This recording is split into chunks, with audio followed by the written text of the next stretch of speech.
Hello, everyone. This is Chala Dinkoy, CEO and founder of the Repositioning Expert, welcoming you live to another Tuesday Tea Time with Chala. And I forgot to tell you to bring your tea. I don't know if you have it. I know you don't, but I'm going to take a sip. Mm. I have a very special guest here, Brooke Foley from the Jane Agency. We met because Brooke and I both do pitch training for WeBank, which is the Women's Business Enterprise Network. And she's so cool. She's such an awesome person. She said, you know what, let's just get together and talk about what we both do and see where we have similarities and where we, can cover each other off. And so, I'm so happy to have you here and share some of your wisdom with my audience, Brooke. Welcome, first of all. Thank you. So excited to be here. Yeah. So tell us how you came to do this work and what your mission is. So I started out, I hail from a creative director's background. I spent years inside of, if you've ever watched the movies on advertising agencies and stuff, I lived the Mad Men life, all of it. Mad Men. What I would see as a creative was that the stronger the brief was, the better the creative work was, right? It was kind of an easy thing. And that was a lot of awareness driving, very, very much. But what happens inside of an agency is agencies do a lot of support for their clients as it comes to litigation and things like that. And it's behind the scenes and it's not all that out in public. And so I spent a lot of time doing work inside of helping brands really justify what their rights were and weren't in a lot of different given situations. And I started to see that there were these 10 assets. They weren't talked about necessarily like that. But when they got defined and you could link them together, you could create proof points. And so when I started my own company, I saw that most privately owned businesses of all sizes had those assets codified in one way or another. Like I could hear the conversation and I could pick out parts and pieces, but then I could also link that their angst and pain points were tied to something happening in one of or many of those 10 assets. And so we started to really educate business owners on the 10 assets. And I love the fact that you've tied, wasting, money. And the old saying is, I don't know what part of marketing I'm wasting. I know that I'm wasting money. So how did those 10 assets, and what are some of them that you found that people are really making a lot of mistakes with? The one that people come to us saying that they know for sure doesn't need to be fixed is their audience. And we find that there is just, when you talk about waste, it's like hand over fist of like wished promises are never going to come through, because what I think my audience is and what it really is are two totally different things on the spectrum of, will that result in money in the bank?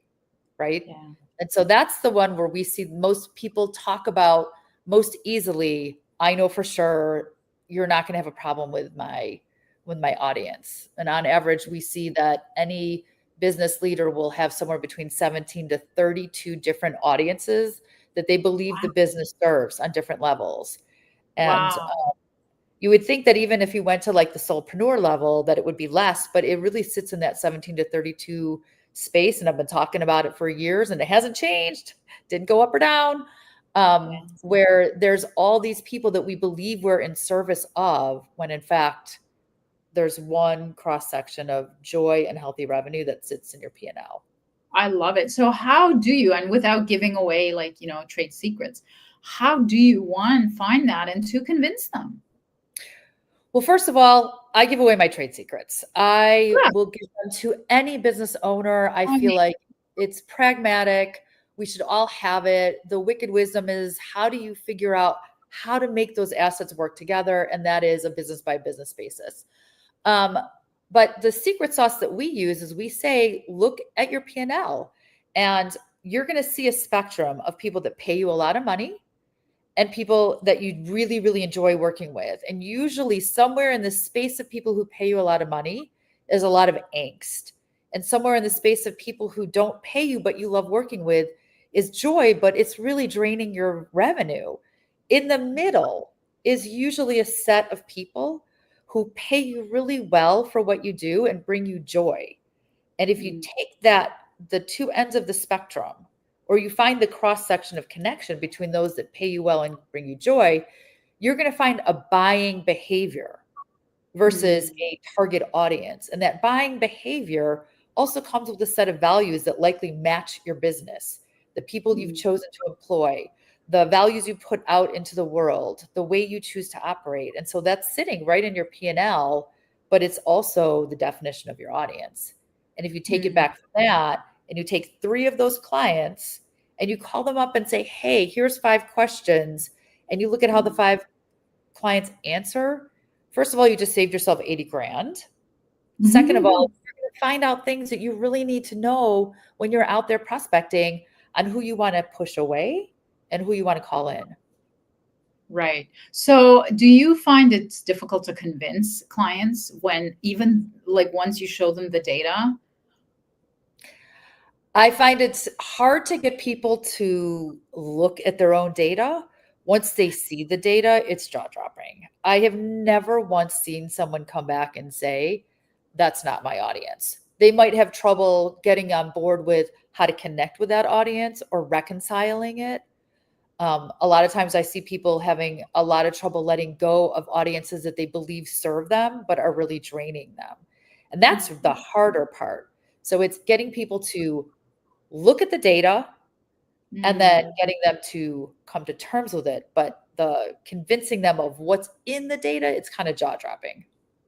Yeah. So, the harder part that I find is in my business, and I don't know how it works in yours, but I get them to get the data, and Mhm. that convinces them more than if I were to Oh, go get the data. And also, I don't have their contacts, and I'm not, part of the landscape of business and community. So, that the hardest part is for them to reach out to get the data, 100%. and by virtue of having signed up with someone like you or me, that is, I think, the most transformative piece of our work is to force their hand to reach out, to do outreach. Yeah, and to like love them comfortably through it, but have enough of a forcible methodology or like next step for them that you're like, look, you can choose not to do this, but you're going to have the outcome that you have already. If you choose to do this, there's all sorts of wonderful things that you're going to learn. But I identify with it, like the idea of asking someone questions about your own business is daunting. Yeah. Yeah. Well, and so in fact, what we do is we don't ask our existing clients. We ask people that we think would be in that, that zone that you were talking about that we want to target. And then so they're fresh to us. They don't know us, but they know us somehow enough Yeah. to give us that time of the day. And then we ask for the favor of naming out 2 or 3, pain points that we think we fulfill. And then they are able to engage in that conversation with us. So, I'm having them engage with new prospects instead of going back to old clients, who already know, like, and trust them for, whatever reason. So I love this. Give us some more assets that are wasting money for them. So a lot of times, and I think you probably see this. I mean, one of the reasons I said I would love to talk to you is I saw that our methodologies were so aligned. I And we know. might say this a little differently or that, but fundamentally you had the same core approach. And what I loved about it is that the promise is of value.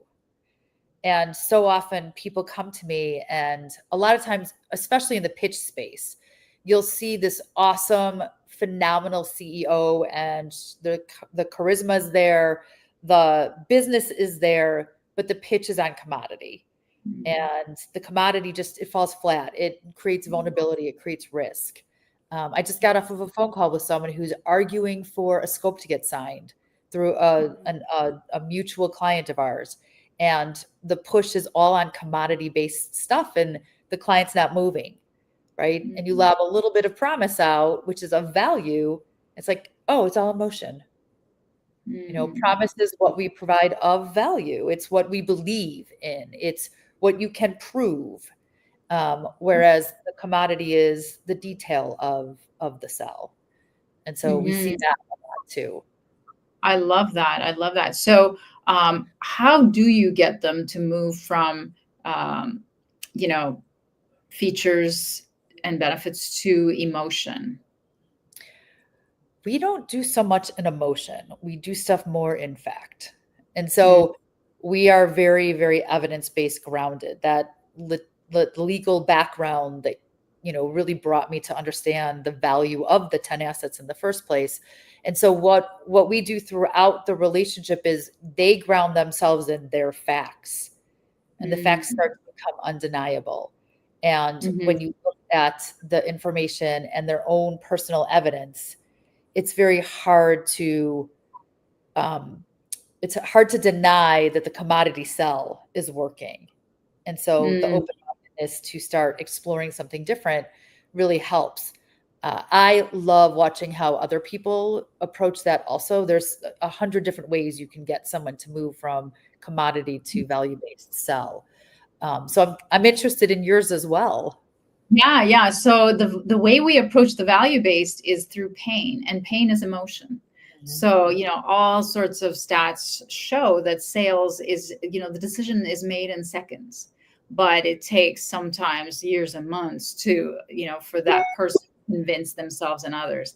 But the emotion is pain. And unfortunately, 70% of humans purchase based on pain, and only 30 purchase based on improving something. So when you align what you're talking about, the data, the reason to do it, and the hard facts with emotion of, one, you're going to lose your job, on the corporate end if you don't get this done, or two, you're going to look like a hero, or three, you're going to save money for the company. Like, those are some of the ways that we change the messaging. And pain, unfortunately, everyone's always saying, Chala, you're so negative, but it's not me, it's you. It's your DNA. I do think that there's so much truth in what you're saying. And just to move the Grim Reaper off of you and onto all of us in brand strategy, fundamentally, you're right. Sell comes from unmet need. We call it the unmet need. You call it pain. Yeah. So if you can understand, embrace, and have empathy for the unmet need that the person is buying on behalf of, then you can create rational arguments for why they should do what you're suggesting. I love, you have much more of like a commitment to selling, which I think is really important and really healthy. And we have more of a commitment to personal ownership inside of what they're doing. And I think the two work so well together. Absolutely. Yeah. But I think there's elements of both. And and I think we're just right here talking about this. We're a good example of positioning, right? Like, how important is that for certain people? Yeah, absolutely. And, one of the other last topics we don't have that much time, but I wanted to ask you about AI, because I just got off the phone with a client who 3 of her pharma clients told her to include AI in her pitch. And like, the fact that they do something around AI, or that they're, they use AI, or that somehow it's implicated. And AI is a very big part of, replacing marketers and, anything, especially digital. What are your thoughts about AI, and, how do you see its future in the marketing world, in our world? So we've been leveraging AI for about 8 years. We're very data, technical, evidence oriented, right? Like, we're very much about that. But we would never put something in front of a client that doesn't have our hands, our minds, our hearts on it. The place that we had to provide a point of view, a legal point of view for someone 2 years ago. And the place that we really grounded in was that if you're working from the space that AI is in support of your brand promise, and we were providing this point of view for an enterprise, if AI is being used to encourage and support and better your promise, then it is a smart business decision, as long as you have considered the consequences. So there's consequences to not using AI, and there's consequences to using it. And if you're grounded in methods that are going to encourage your promise, your value, not expedite the commodities of time or replacing people, but that the company and the brand itself will continue to flourish. So use a resource the right way. So then the consequences of using AI are, shortcutting and corner cutting, and maybe letting go of quality. I mean, what are your, consequences that you've come across? We've seen it across the board.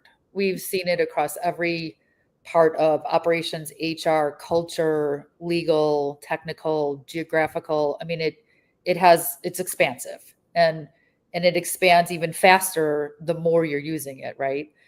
So the reason that we grounded the point of view inside of the space of as long as you are using your promise as the guideline for how you're going to incorporate AI, then the bottom line and the top line should still provide joy. They should still provide an outcome. They should still directly enforce the promise itself. Mm-hmm. So thinking through what those consequences are, you then have to use the other side of the screen, which is values.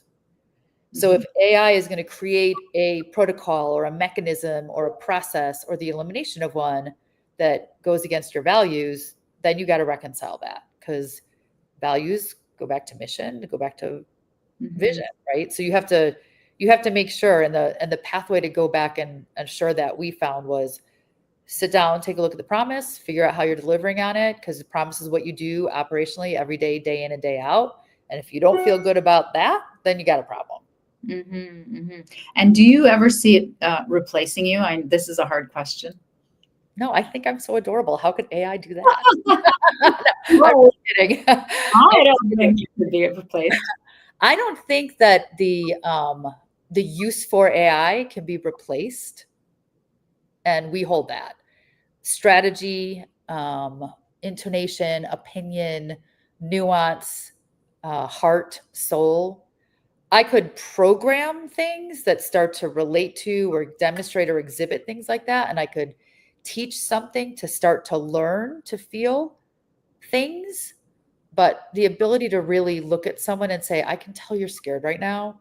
And I know you don't want to make this jump, but we have to talk about this and we have to think about it. AI can't hug you.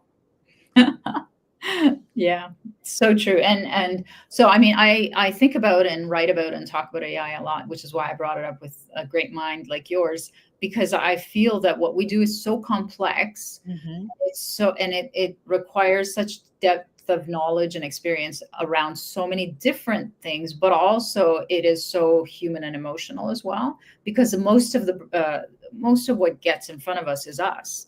And we can't, if we can't do that, hugging them through it or kicking them through it or whatever it is we have to do through it, that's still on us. Though that hopefully that will never go away. That will never go away. I don't know if you've gotten into experimenting with this. We've been working through these things for a little bit, which is, you can train AI. Like I have an AI that is trained to respond like I would, not just in this realm, but in this realm and in this realm and in this realm. And then I could cross-check them. But in no way would I ever give that response as a replacement for my own. So we can use it to gut check, and we can use it to guide, and we can use it to, but there's no one who can decide this is the right answer.